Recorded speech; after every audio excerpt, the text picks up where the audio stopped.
I'll call the roll. Zone 1. Present. Zone 2. Here. Zone 3. Zone 4. And I'm here. This is a commission meeting tonight. We should open up the prayer and the regular opening. Is that okay? Pastor Ralston? Yes, sir. Would you please open us up with prayer, please? Yes, sir. Can we pray, please, together? Do you mind standing? Father, we come and we ask you for your guidance tonight. We ask you, Lord, for clarity. We ask you, God, to bind us in unity. Lord, this is your business. It's the business of the city, but this is yours. And we're asking you that we will hear from you and that we will work together to be better and to do what's right for the things that we've been placed over, the people we've been placed over. We're careful. We're careful to give you all the honor and all the praise. In Christ's name we pray. Amen and amen. Thank you, Pastor. Thank you, sir. I pledge allegiance to the flag of the United States of America and to the republic for which it stands, one nation, under God, indivisible, with liberty and justice for all.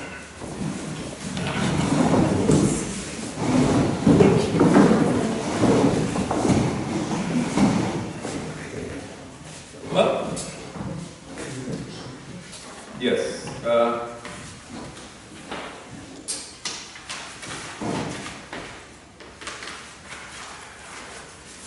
This is the resolution. No, the script. No, I got the resolution. I'll read it from you. Okay.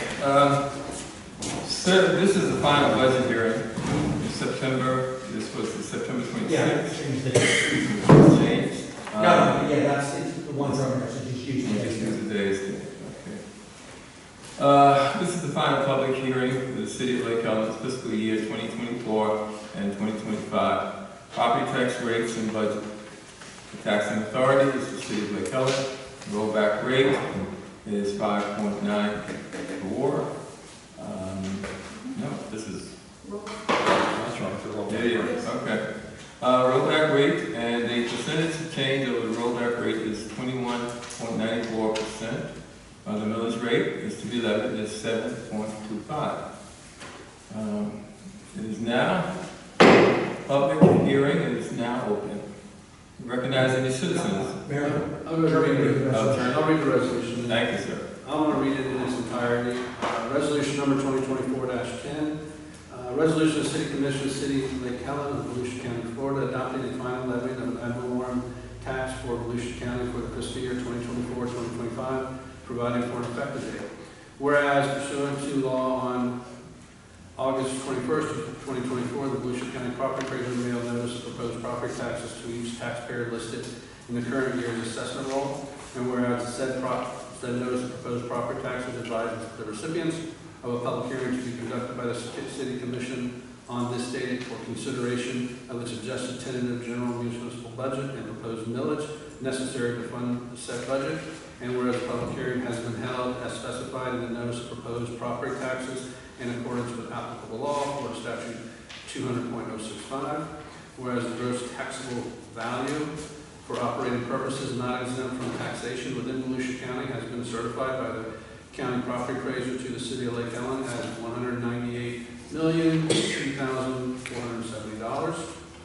Now therefore be it resolved by the City Commission of Lake Helen, Florida. Number one, the fiscal year 2024-2025 operating millage rate is 7.25 mils, which is greater than the rollback rate of 5.9456 mils by 21.94%.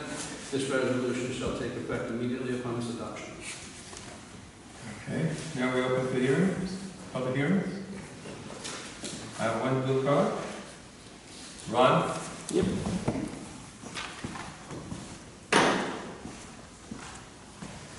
Ron Perry, 451 West Michigan. I had two questions. I understand, was there money in the budget for hurricane fund for last year? And is there money set aside for hurricane funds for this new budget that you're passing? Do we have a budget for last year? There was $75,000 in the 23-24 budget. There's $0 in the 24-25 budget, where the commission will get money for storm. Will be out of the reserves from the utility sales. That was a referendum in the community that earmarked $350,000 as can only be used for storm and emergency management. So that's where they'll get any money to pay for this storm. Okay, I think that's what I heard a couple of meetings ago. All right. And the other question, we're here because of the problem in Tallahassee with the budget wasn't passed unanimously when the vote was wrong, 3-2. If that's the case, if we're not, people shouldn't be switching their vote, so we should go to the rollback rate for the citizens. And then, or was there somebody, accountants, attorneys, city administrators that should know what the laws are? I think Charlene mentioned in the last commission meeting, did we find out who lets the buck stop, or where does the buck stop? Or we having a special meeting to try to undo what happened, basically? That's my concern. Somebody's got to take responsibility and own up to it. Thank you. Thank you. Anyone else? I didn't fill out the blue card, but can I? Yes, please. Just state your name and your address. Thomas Martucci over at 261 East Michigan, and I don't know if this is the appropriate setting exactly for the budget, but I'm here with concerns about floodwaters that are over Michigan Avenue right now. Yeah, that will come later. Later tonight? Yeah, I'll let you, there's only a few here. This is basically about the budget. Okay. And if you have a very thin agenda, it's not like the regular open meeting, but please do not leave. Okay. Okay. I can come back later. Please. Okay. Is there anyone else that would like to have any information or speak about the budget? I guess announce the public hearing on the millage is open. We recognize the citizens. Citizens recognized. What else on this budget you want? You need anything else on it? No, you'll have to do the second part once we get to the first. Remember, you adopt the millage rate. Yes. Then you adopt the budget, so we have to see what millage rate we get first.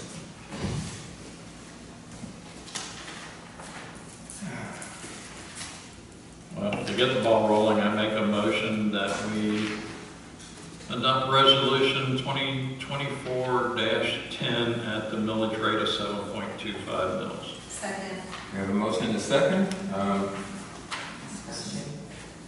Discussion? After we have a vote? Going to discuss Commission after has this one? discussion. Yes. Anyone else? Open for you. Go right ahead. Because I'm not going to vote till I get to talk. No, of course you're not. Okay, I have really struggled over everything that's happened with this budget. Everybody knows that I voted no. And then second go around on the vote, Commissioner Bishop also voted no.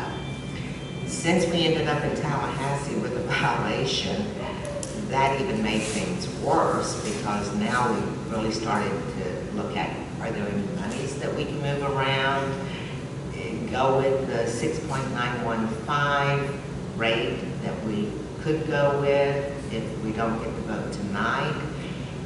I called Tallahassee 3 times, asking questions after questions based on what if we go with the 6.915, what would happen?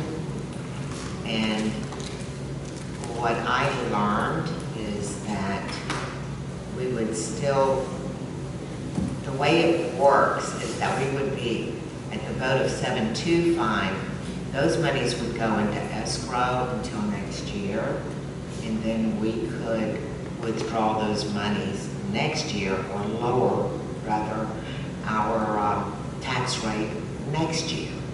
So that sounded pretty good. But then we also have an issue with the penny tax. We would only be eligible for 0.5 cent of the penny tax.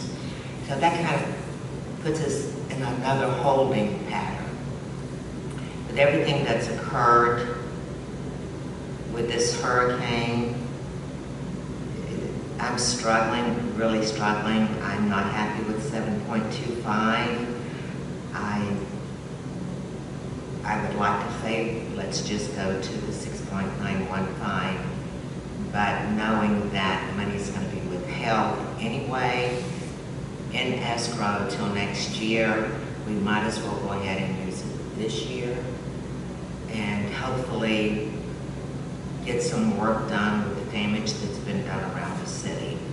I do hope that we take monies out of reserves and put it in hurricane, because obviously I must have voted no because there was no money for hurricanes. Being a Florida girl, we have hurricanes. So I am going to have to change my vote tonight. I hope you all understand that I'm doing it because it's going to go in escrow anyway until next year. And I think I'm correct in saying that, Mr. Gleason. Did you get that information? Or Zach, did you get that information? Am I saying that correctly? Well, what's going into escrow is the difference between 725 And the 6 point. and the 6.9. Right. But if we adopt a 7.25, then there won't be an escrow. Right, that's That money will come to the city. Yeah. So it would be that difference, and so it's going to be an escrow for another year. But if it goes into escrow, don't we have to pay that back? No, No, that would only be if we did. It gets credited to the property owners Right. next year on their taxes, is the way I have the law. Yeah, that's my understanding as well. And just for kind of round figures, it's basically $33.35 That's me. per $100,000 of assessed value. So basically where we're at is the tax bill will be the tax bill. When we were, working on this on September 27th or whatever, we would have had time with the property appraiser if there were a change. But basically, once we got an answer from the state, which took about a week, they basically said, hey, we have to wait for the official communication. At that point, it would be too late. So from a tax bill perspective, the 725 is what's on that. If we drop the millage, then that difference would be the escrow. As Scott said, our understanding is the tax collector would reduce that. So if you paid $33 too much this year, your bill next year would just be by property reduced by whatever that escrow was. Well, it was my understanding, though, that we could reduce our tax rate next year because of the escrow that's in there. That's what Mr. Wyatt told me. But nevertheless, I am going to say that I'm highly disappointed that our city put our citizens through this, bouncing back and forth on what our tax bill is going to be. I know it's already been discussed that we will start our budget meetings early next year. I think that we look pretty foolish this year. And the question was asked from a resident, where does the buck stop? Zach, you should know the laws, but as Jim and I discussed, the buck stops with him. So I hope that answers the question. I can share some additional context if helpful. Just from these, so when we're looking at this. Let me just say one thing. I also know that our violation with the votes, a law went in effect in 2007 that actually declared what we were supposed to do, weighted up with the numbers from the commissioners, 2007.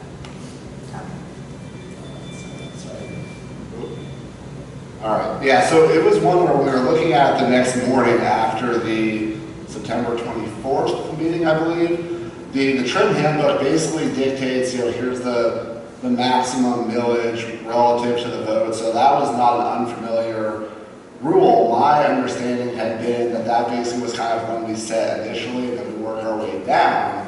The handbook was actually silent, so it was kind of a situation where, say we had at the last minute in that prior meeting come up with a question, in the trim handbook it would have been a little bit gray even then when I kind of looked at it and was like, the conservative approach would be to say the final vote, you've got to have that. There was one where we kind of said, hey, DOR, can you verify this, and then have a few days to wait to get that, get clarification.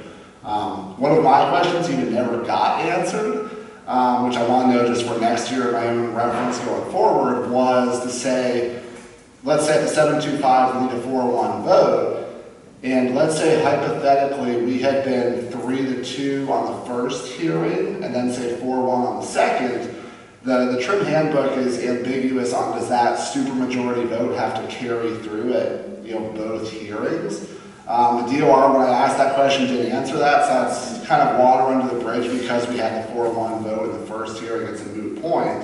But it was one where there, going through it, there was some confusion where it was a little bit gray, and it's one where, lesson learned on what those nuances are going forward. But there were some questions, and again, even some questions I still did not get an answer on that. I will certainly get under the belt for next year to know every little bit of those nuances. Does the supermajority vote have to carry on throughout the entire process? Is it just the final vote, or what's the applicability of those rules to the different steps in the process? I want to say something. So you're saying, I don't think I need that. I think I can talk about it now. So this is what I think is going to happen. We're going to go to the 7.25 with hopes of lowering it next year. What they're going to do next year is they're going to give those people back the $33 or whatever it was that they paid this year. Yeah. Well, actually, they won't because nothing's going to. You're doing a 725. But trying to lower a tax rate after you've put it up 21%, you haven't been in Lake Helen very long, but I assure you that's like giving somebody a raise and then coming back and saying, no, we're going to cut you back down. It will never happen. That's just my opinion, but I don't see that happening. It happened last year. I was the only nay. Yeah, it Roger happened. proposed that it be rolled back to 6.5. The reason it happened last year was because Basso said, fine, if you people, you're not going to get anything this year because you're not raising your taxes. So we're going to raise these taxes. People still aren't going to get anything because basically it's to pay for 2 new employees, which that's a whole other conversation. But the citizens still aren't going to get anything out of this. So, I mean, y'all, I'm only one vote. Y'all do what you're going to do, but I do not think this is right. I'd like to hear more on your thoughts on what you think it should be so that I can take it into consideration before. Well, the 6.9 would be taking only away 1 employee. I would like to go to 6.5, but I know nobody's going to do that. But as far as the 2 employees, I would like to know, are we looking for a specific skill set here when we hire these 2 new employees? I doubt it. We're just getting bodies. Then I also would like to know, are we going to be doing all of our own painting, all of our own pressure washing, some of the small stuff that we still outsource because we can't do it ourselves? Guarantee you that is still going to be happening. So that's why I have a problem with it. I have a problem with the budget. I have a problem with the millage rate.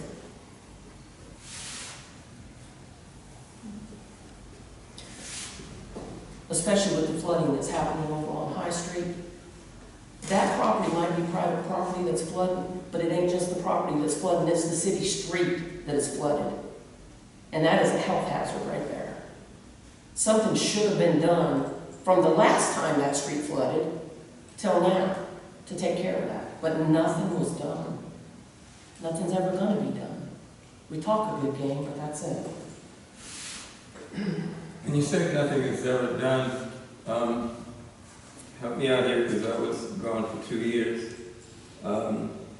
When something is on our budget, and if we are looking at the millage as opposed to what the outcome could be by having an extra man or an extra equipment, are we really saving money? If we're looking at the budget and not what needs to be done to the city, we are now on full, I guess, blast in terms of the fact that we are now flooding, so now we get attention. But before that, as the budget has been going on years and years,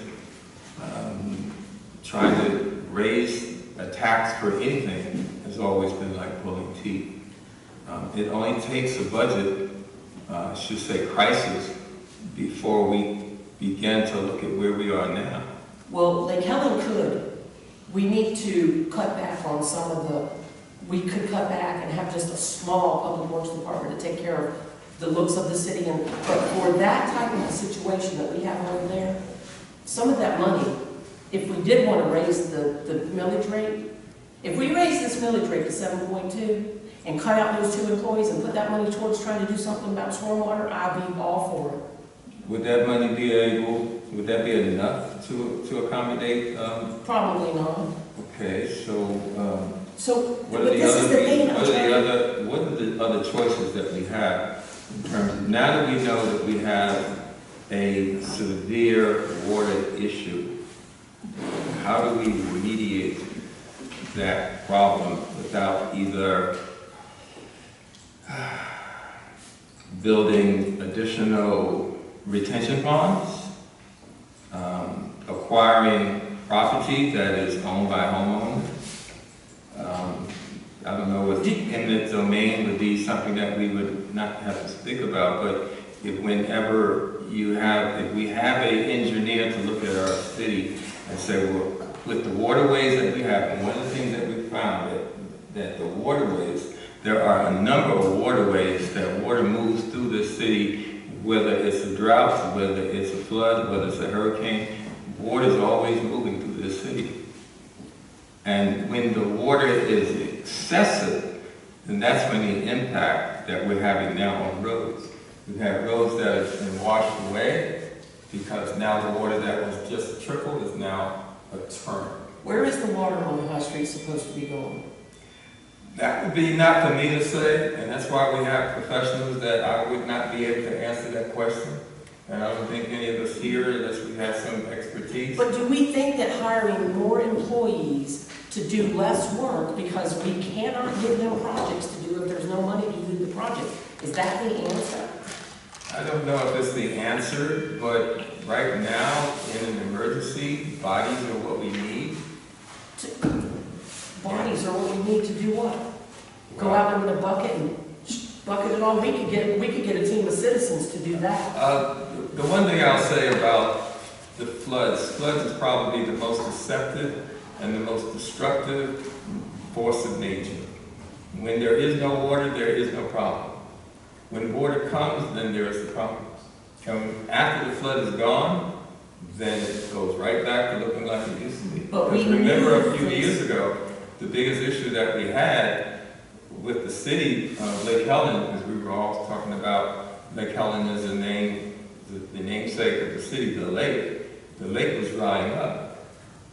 Yes. And not only was it drying up, it was actually, there was a land bridge that was about to be formed where we would have actually, as I was made to understand, is that the person who had the property on the other side of that land bridge, if that land bridge was to connect, he could extend his property because there was no water there. My point is that we are now realizing some of the, I'll say the excesses of the past, things that we did not do, things that become now very apparent. It's always apparent when you have water coming into your house. We had this 2 years ago also. It should have been apparent then. Well, the idea is that the apparentness of the problem does not create a solution. I see, Roger, you have your hand up. Is that what you did? I'll be right to you.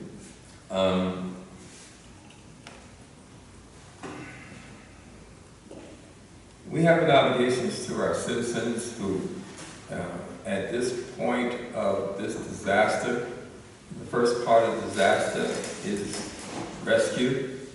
Thank God nobody had to be rescued. Their lives, that I understand, were not in danger. But after the rescue, it becomes recovery. How do we recover from where we are?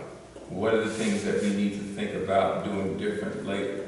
What are the resources that we have available to explore these problems?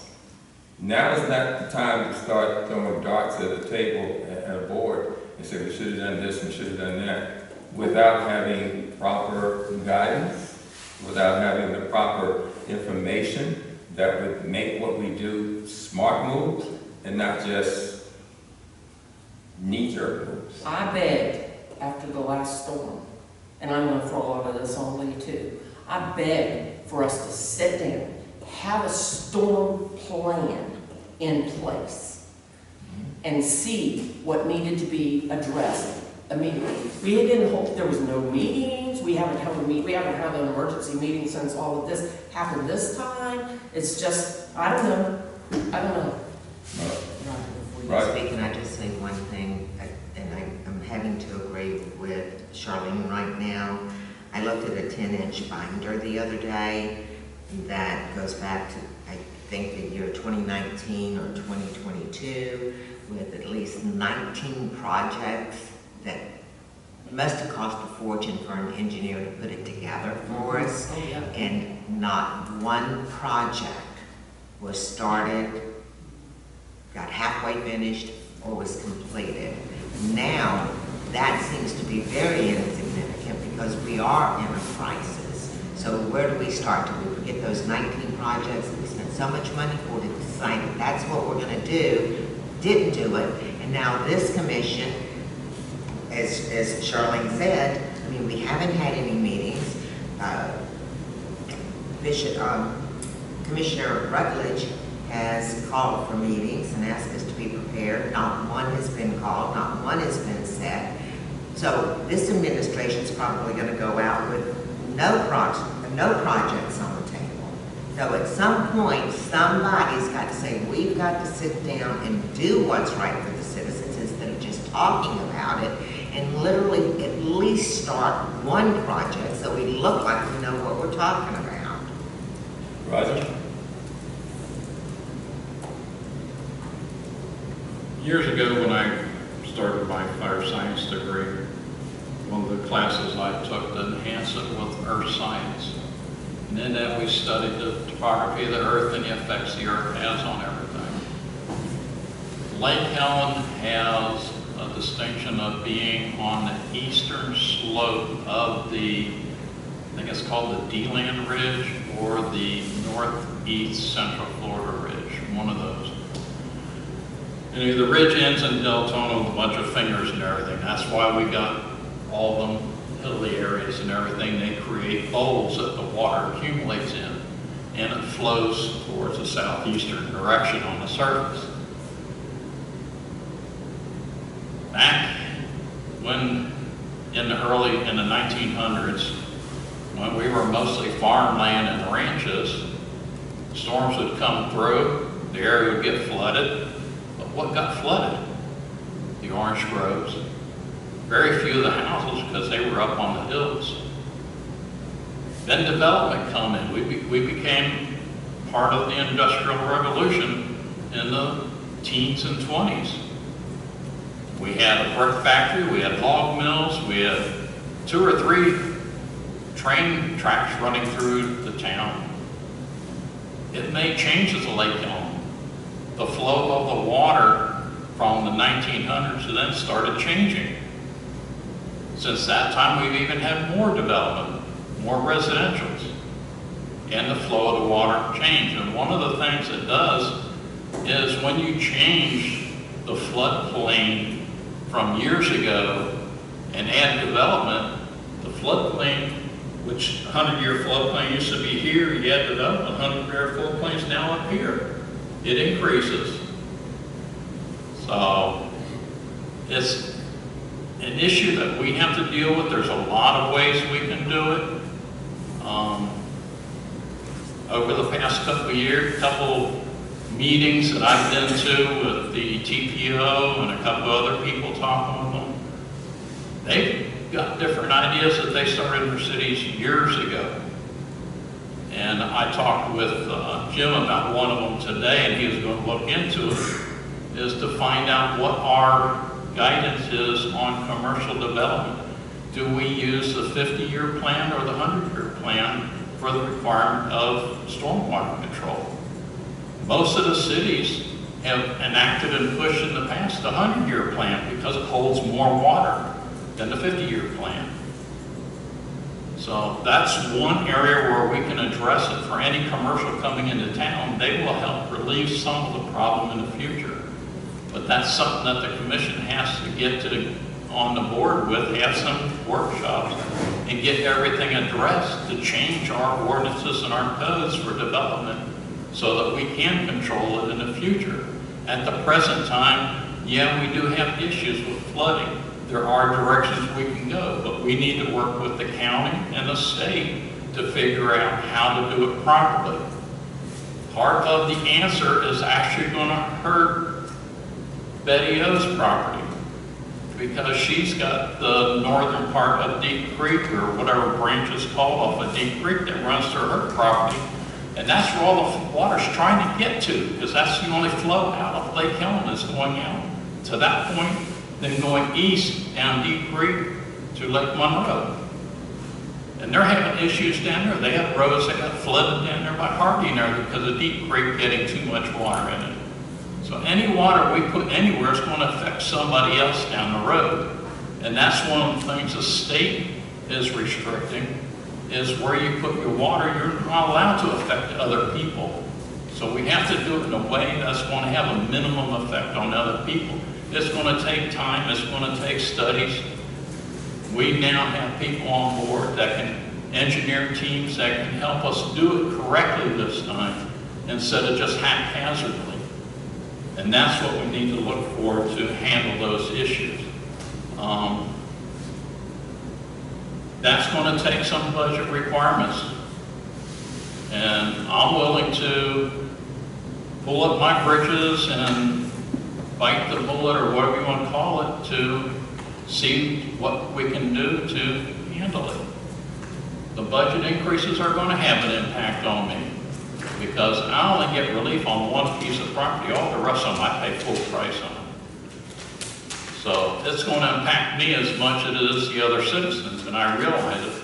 But I'm also going to hold us up here, feet to the fire, to make sure that something is done.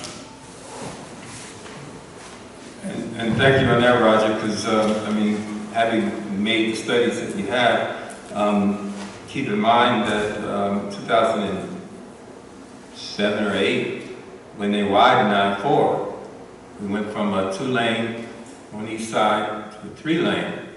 That meant that they had to encroach on the property line in order to be able to have the highway.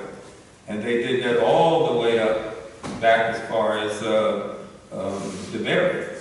So water travels in a direction where we now, part of that study, we need to also take into consideration and get to understanding how much water that's coming off of I-4 is affecting Lake Helen. I've heard speaking about it. I don't know enough about it, I'll admit that. But these are things that have approached a critical state, a critical mass. And we have a lot of things that we can point fingers at, but ultimately, not this particular board here, but ultimately, all the fingers are pointed at the city commissioners before, and in some instances, our city administrator, not the city administrator. But there's enough blame to go around. And if we start pointing fingers at everybody else and don't look at ourselves, we're doing a disservice to the citizens. We're here to serve the citizens. I'm trying to look at us. That's what I'm trying to do. I'm trying to look at us. Well, I'm just saying, we are now at this critical mass that we have no choice but to look at us. We had an option when there was a drought and water was not on the conversation piece. There was, what was on the conversation piece was, do we want to save the lake? How do we get more water in the lake? Well, God served, he solved that problem. So now what do we do with it? So be careful what you ask for. We now have more water than we basically, I'll go back to what we're now dealing with in terms of the weather. When Helene came through, the prognosticators and the weather people, they actually named that storm the unsurvivable storm. I've never heard of that before. We have 100-year storms so often that they had to recalibrate the years of what this type of event would require, and we call that a 1,000-year storm. Who makes up these numbers? But the bottom line is that we're here having to try to digest this. In this city, is growth the issue? 2006, anybody talked about growth, they ran out of town. We don't want no growth. Now we don't want growth, but we also were talking about we need to raise taxes. We need to have revenue. We haven't had one new idea in this city to bring money into the city with the resources that we have. Not one. We got a creative arts cafe, we got a grant of $156,000. It built probably $1 million building over there. And then it cost us $156,000 because we didn't, because the commission didn't do their job. Not the citizens, people that you put up here. Part of that was me, because part of the time I was on the commission. But the bottom line is our citizens are getting, I would say, Worn out. thank you. That was the word I was thinking. The citizens are getting worn out. And just to backtrack on what I said, water is the most destructive and the most, you don't know what water does. I happened to work 2 storms of water, and it was not only emotionally taxing on the survivors, we never called anybody victims. In the rescue part of it, we all determined who was the victim, who had died after the rescue. Now we have to, we're into to recovery. We haven't even got to recovery yet. Recovery is not yet in our game plan. So we're still trying to move ourselves to the place where we can wait for a sunny day, wait for the water to go down. Right now, it's probably the fact that we're having this budget meeting here and problem that we can have the opportunity to speak on it. We wouldn't be talking about water if we hadn't had this flood. The issue would be the budget, and that's basically where we've been dressing. But now we've got flood, and now we've got problems of people who are now finding they move into a location, and maybe they weren't around in 2006 when Charlie was around. 3 hurricanes came through one by one. For a point of order, can we get back to the budget impact at 7.25 versus the 6.915? Yes, we get that. Because I know we've got people who want to talk about the flooding. Well, right now, we're just trying to get some resources of just being able to talk this through. I hope it doesn't impact you negatively. But I wanted to just let people get heard. It's not impacting me negatively. Okay. No. So where we are right now is, give me some where we are right now. You have a motion and a second. Motion and second. 2024-10 to adopt a millage rate of 7.25. Okay, motion and a second. Zone 3. I'm calling, yes, out of order. Just, Yeah. yes. I vote yes for the 7.25 at this time. Zone 4. No. Zone 1. Yes. Zone 2. Yes. And I vote yes. So we have a vote of 4-1. Is that, can you give us the explanation of what that means now, It means it, before you read it? it means it Before I read it. Well, that based on the letter from the state of Florida, we needed a 2/3 vote to go up to 110% of the rollback rate, as adjusted. I mean, the resolution says it's 21% of the rollback rate, but this is where it gets more confusing. The calculation part of it, it's adjusted based on, what is the, income Income, and stuff like that. So we needed a 2/3 vote instead of a 60% vote. Mhm. We now have an 80% vote based on what the state has advised us to do, and so we should be good. Okay. Right? Jim, right? Yes. And now the next portion would be the budget. Okay.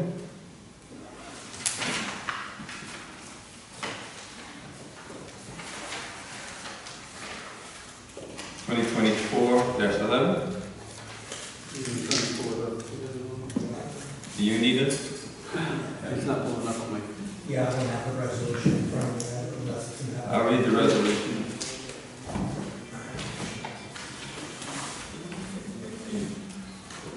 Resolution number 2024-11. I will read this by title only. I won't read the whole thing for this one. Resolution of the City Commission of the City of Lake Helen, Volusia County, Florida, adopting the budget for the fiscal year 2024-2025, providing an effective date.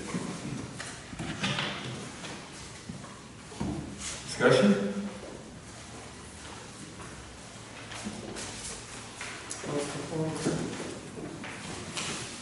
Process. I make a motion that we adopt resolution 2024-11. Second. Second. For the vote, zone 1. Have discussion. That's what we were having. Sorry. You can ask the public. Does anyone else like to have a discussion at this part of the budget that has not filled out the blue card? Hello. Yes, ma'am? I have a question. I know you're voting on 7.25, but That already happened. It's already happened. Now it's the budget. The revenue and expenditures. okay, can I just ask, wasn't it supposed to be 7.24? It was 7.42. It's been reduced to 7.25. It wasn't 7.24? It was 7.42 and it's been Okay. reduced. I thought it went through at 7.25. Thank you. So, for clarification, what we passed was the millage.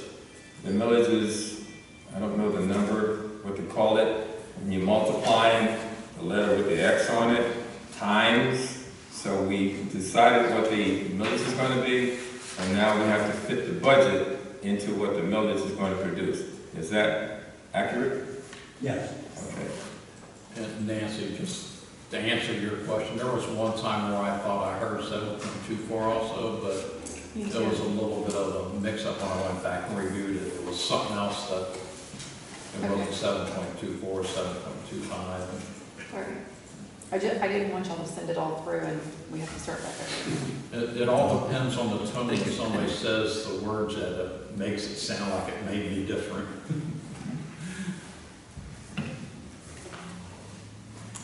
Any more comments? I just wanted to acknowledge Commissioner Bishop's comments about the hiring process, and I think it would behoove us to be involved in that process and really outline what our expectations might be for that process. I think that's a great way to move forward. And I'd like to go forward with what she said at that time, but it doesn't really like her. Anyone else? We have a motion, second. Vote, all in favor? Aye. Anyone opposed? Me. One opposed, all in favor? Not all in favor, Four. majority, 4-1, super. 4-1. Mayor, Yes, sir? I am going to ask for you the commission to consider one additional resolution, and this does tie in with the storm.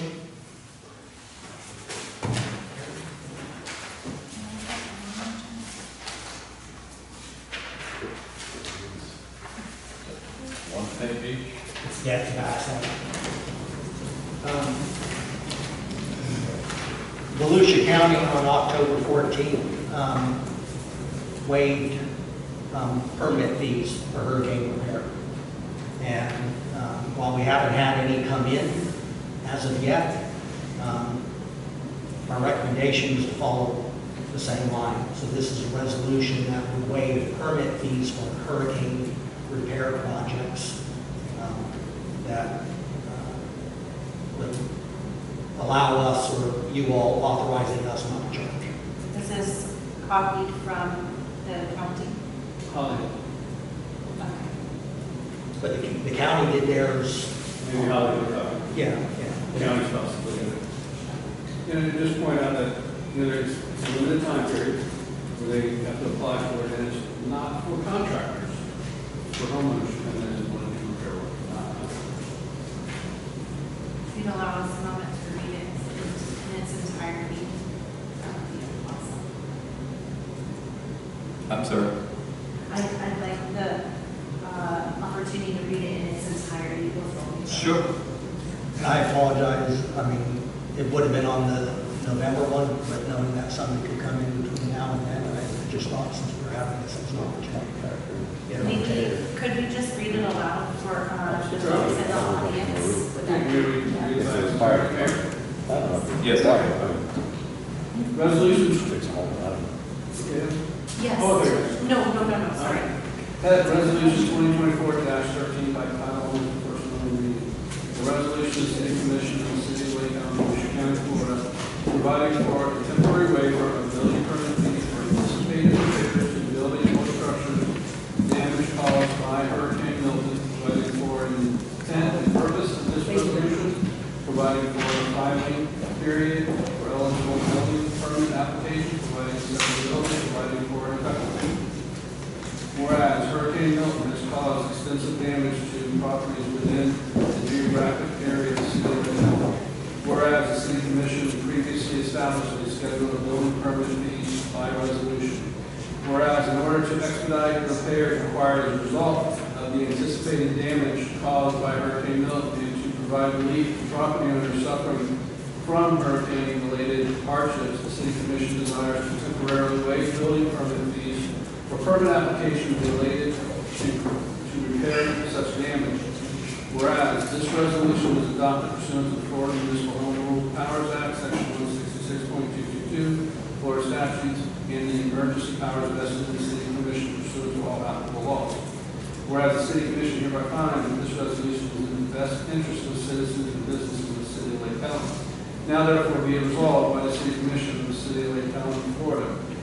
The foregoing recitals are hereby incorporated herein by reference and are deemed a material part of this resolution. Section 2. It is the intent and purpose of this resolution to only address building or structural damage directly caused by Hurricane Milton. This resolution is not intended to apply to building permits and applications filed in the city that are not related to repairing buildings or structural damage caused by Hurricane Milton.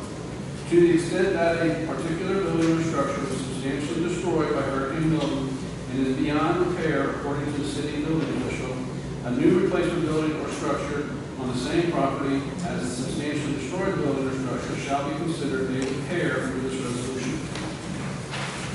Section 3. Temporary waiver of building permit fees. The City Commission of the City of Lake County hereby provides that building permit fees are hereby waived for any building permit application filed within the city by an owner, builder only, related to repairing building or structural damage caused by Hurricane Milton. All such applications must be filed within the city building department on or before October 10th, 2024. On or after October 10th, 2024, but no later than December 1st, 2024. Permit fees are not waived for a contractor obtaining a permit to do work for a third party. For purposes of granting the building permit fee waiver, the building official or his or her designee shall be responsible for verifying that the repairs being permitted are directly related to damage caused by Hurricane Milton. Notwithstanding the fee waiver authorized by this section, all building applications, licenses, insurance, inspections, and other building permit conditions required by law shall apply. And the rest of it is standard language. Thank you. Do we have it within our capacity to make the distinction between a repair that's hurricane related as opposed to somebody just wants to add on a room? I think there's enough of a check process and a history with the builders, the inspectors, and who will be coming in, that, to be honest, it won't be hard to go out and do a check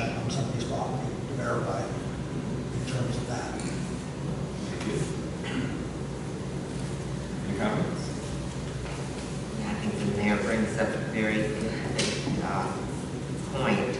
I do know 2 years ago that there were some homes that already had damage, and then as FEMA came through 2 years ago, they claimed current being damages on it, so got, you know, the place fixed for nothing.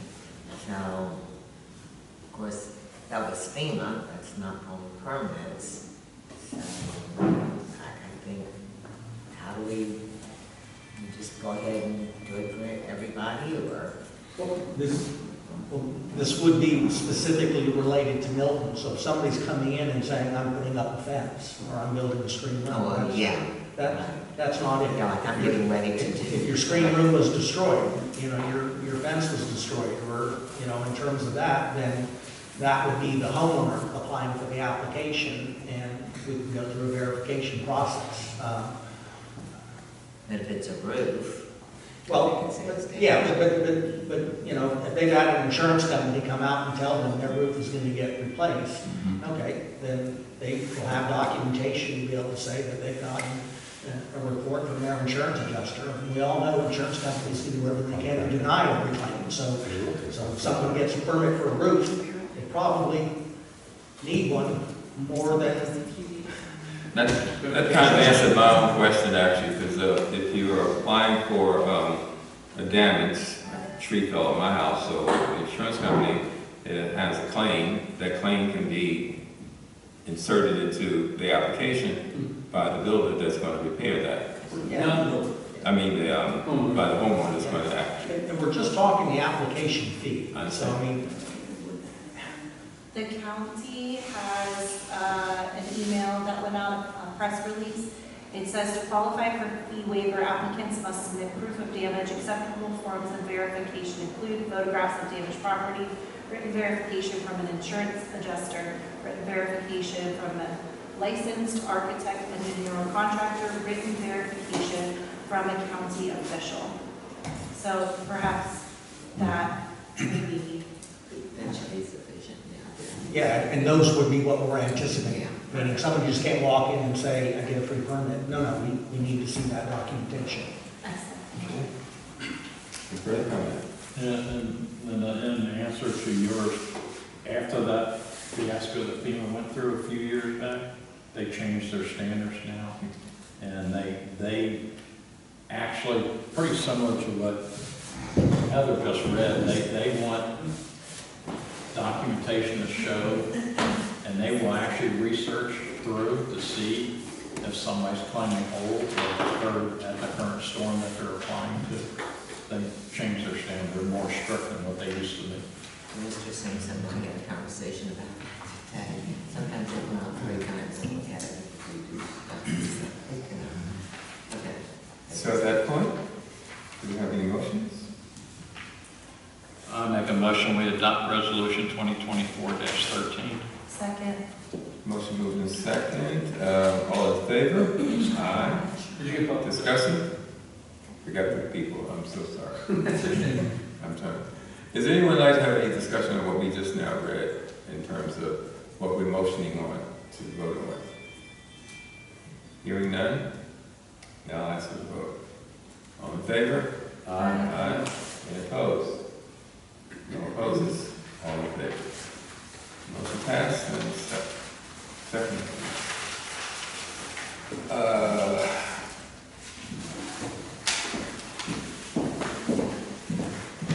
Mr. City Administrator, is there anything you would like to, before we ask the public for some feedback? No, not this time. Normally this is as Nada pointed out, we're correcting something that we either fell short on or was noticed that. We have just now done that. We have changed the millage and we've also adopted the budget. At this point, in this particular process, this would be the end of our meeting.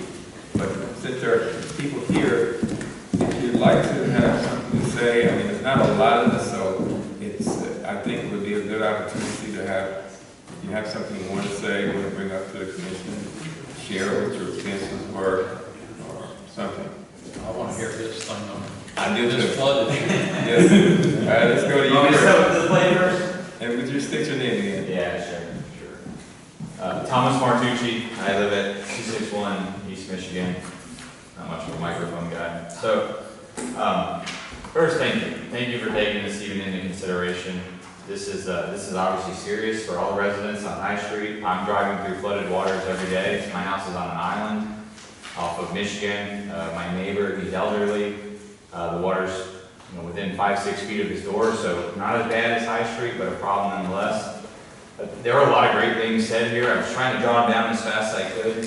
Heather, I think my wife even forwarded you some of my comments. Just a quick background. I think Heather maybe used the text message running this. I'm in commercial real estate. That's my vocation. I do consultation. I do development.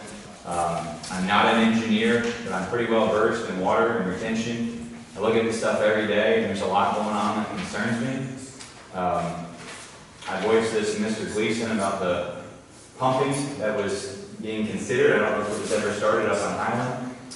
I understand that it's going from a private lake to a private lake, and for therefore maybe a state agency doesn't have authority to say, whoa. However, they are crossing public right-of-ways, so I don't know if Lake Helen could then exercise a different whoa authority here to prevent that until an engineer can say that it's okay. I've looked at the master stormwater report from 2022. I think Mr. Mullins, if it's okay, he told me from past history 20 years ago that when those residents pump to the north into the lake above John Street, that eventually it will make it out to what I've just learned, I think is your backwoods there. I've pumped 3 million gallons of water as part of a project. It's a very doable, but it can be done at a measured, controlled pace, so this doesn't rush in. So I want to make sure that it's not residents who are just turning on a pump and cranking it to 2,000 RPMs and letting that diesel run. There's a way it can be done. I think Mr. Mullins has probably got the skills and local knowledge, probably even better than an engineer to oversee that, although I know he's probably got plenty of time. My heart breaks for those people on High Street, but we are flooded too. And you said it, and you're absolutely right. Water comes from a long, long way away when it causes problems. So we have to be very careful here. I think I sent to you about the retention. I might get shot for saying this, but I said, how much money does the equestrian center make? I said, I love hearing those horses back here. It's in my backyard. That's where my gate goes. But is there an area that we can designate retention there? I'll be honest, I kind of retract that statement now. I think we have a groundwater issue. I pulled in this stormwater report, which, by the way, right now is I don't know if you guys believe in this engineering company. I know nothing about them. What a great opportunity to have this report updated, because we have a groundwater issue that's far north of where it was in Ian. This problem is excess, but this problem is compounded over 2 years. It was Ian, it was Nicole, the water rose, we had obviously summer rains, we had a very wet 10-day stretch here in September. I mean, we had the perfect storm before the perfect storm. Where my shoreline was 2 years ago has 9 feet of water above it right now.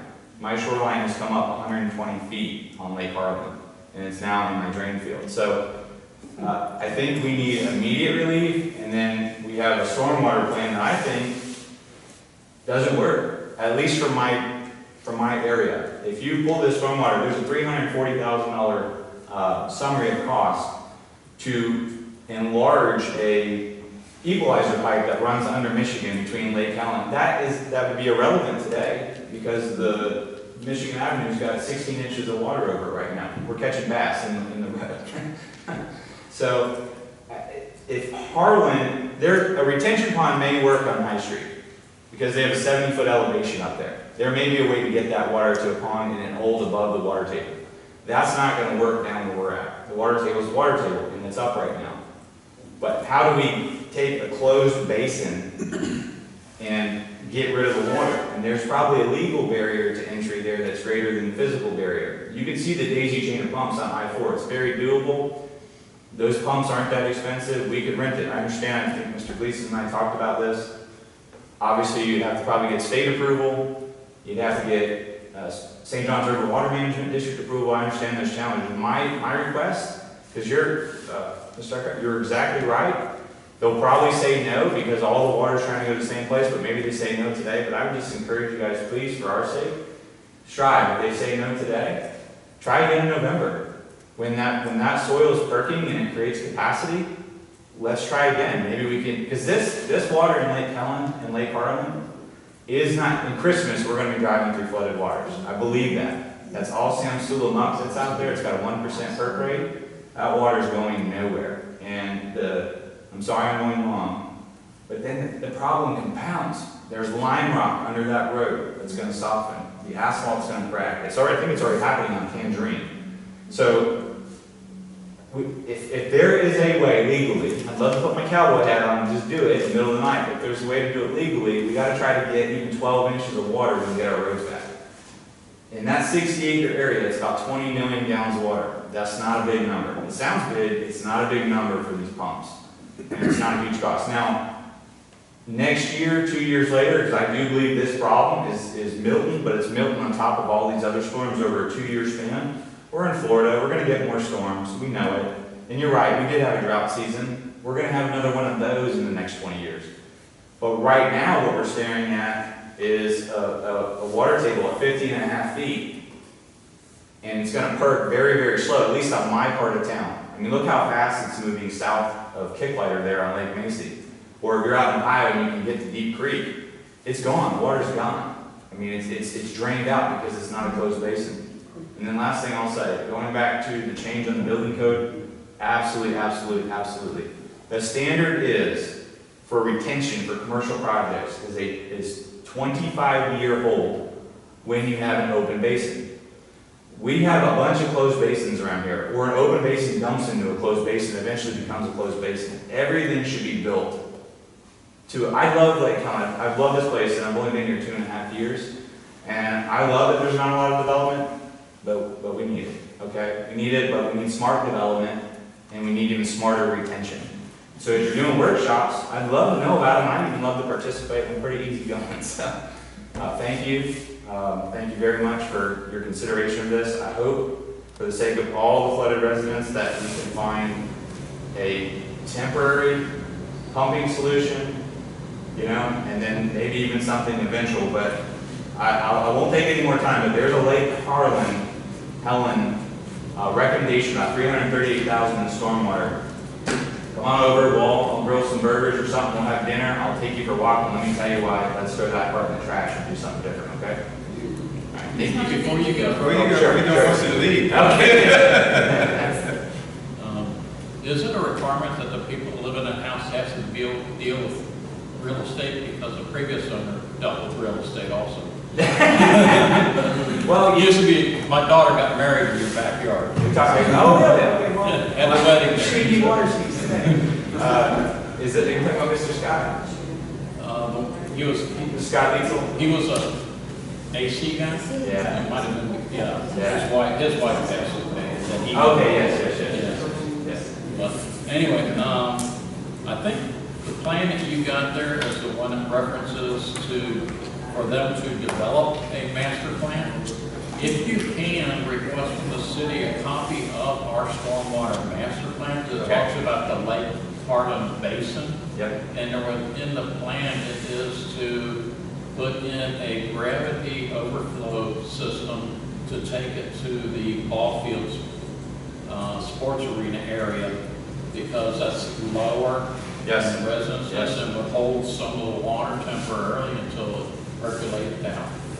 So, I would see, just, you well, get- I may have, then maybe I do have the wrong plan, and that would be wonderful, because I'm biased because I live on that lake, but Lake Helen, the equalizer pipe that hits Lake Harlan provides relief for all the residents on Lake Helen, therefore it provides relief for all the people uphill. Until Lake Harlan got so full that it decided to come back and be one lake, and here we are. I truly believe, I'm not an engineer, I think their professional opinion is a lot better than mine, but I believe we're dealing with groundwater here, and if you can't manually get it out, you can't intervene that way, we're in a waiting game in the long run. Yeah, I've seen your lake is so small that it would fit inside this room. I've heard Now, though, This room would be flooded inside that money. Yeah, my neighbor, she's been here 60 years, 6-0.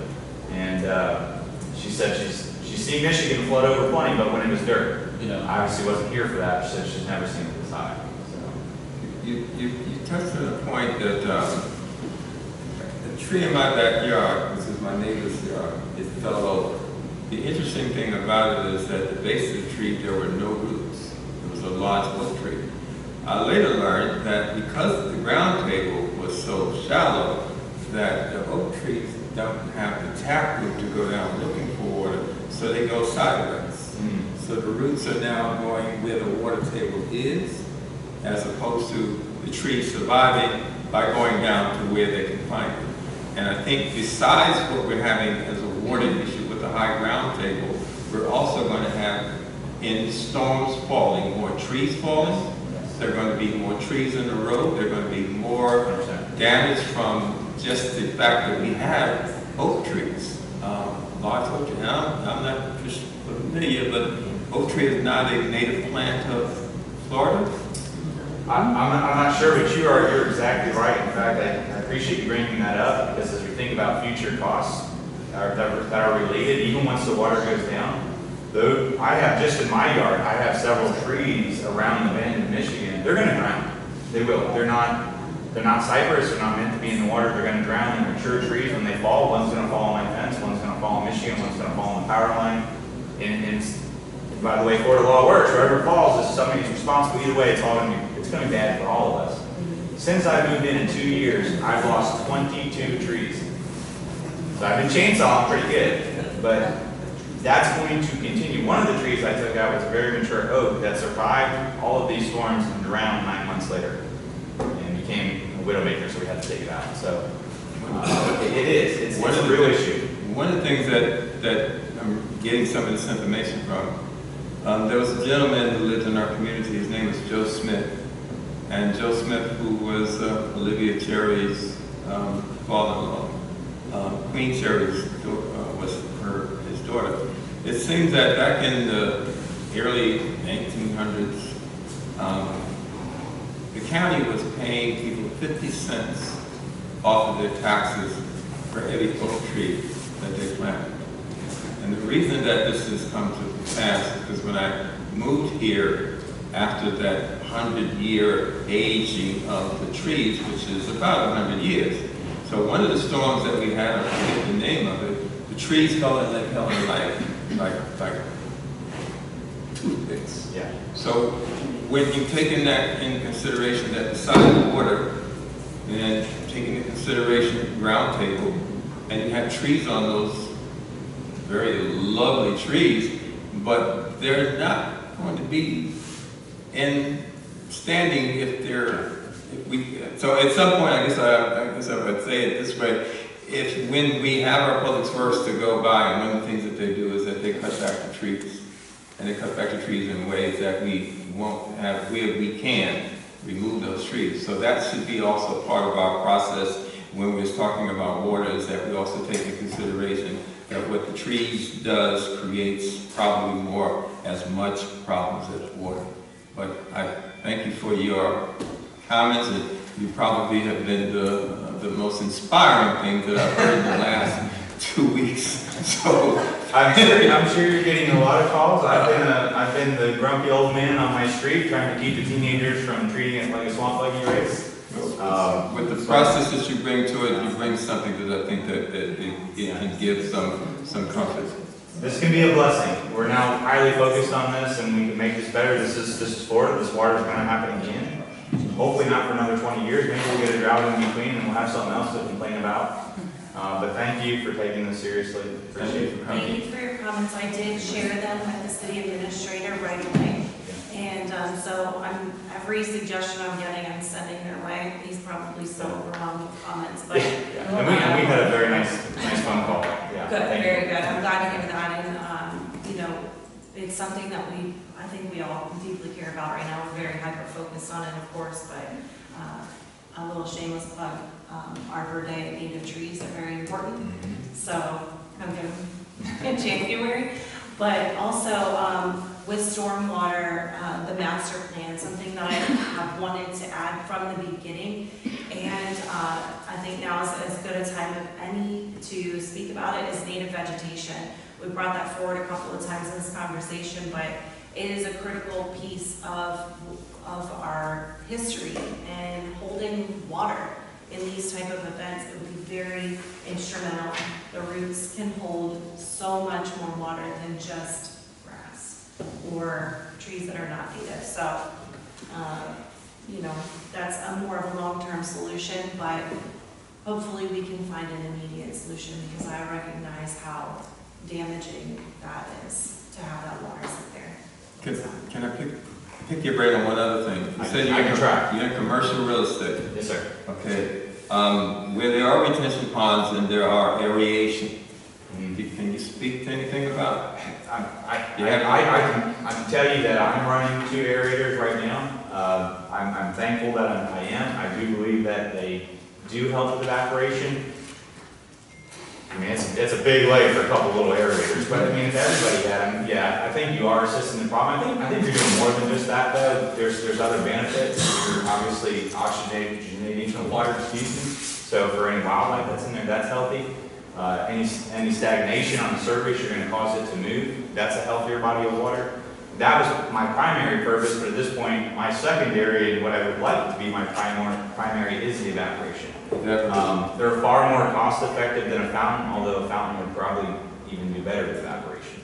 But I couldn't tell you with absolute certainty statistically, you know. I'm sure you could get to that solution a lot quicker than I could, so plant that as a thought. And you can get solar powered ones. You know, they don't all need to be powered. They've got a lot of different systems in place. So. Okay. My aeration pump went totally underwater because of the storm. I got it out, drained it out, and turned it back in. Turned it back on and worked. So there you go. Anything else? No, thank you so much. Thank you very much. Okay. Anyone else? Anything else? For the good of the order, Sister Administrator? Okay, I guess this clear. This hearing is now concluded. Thank you very much.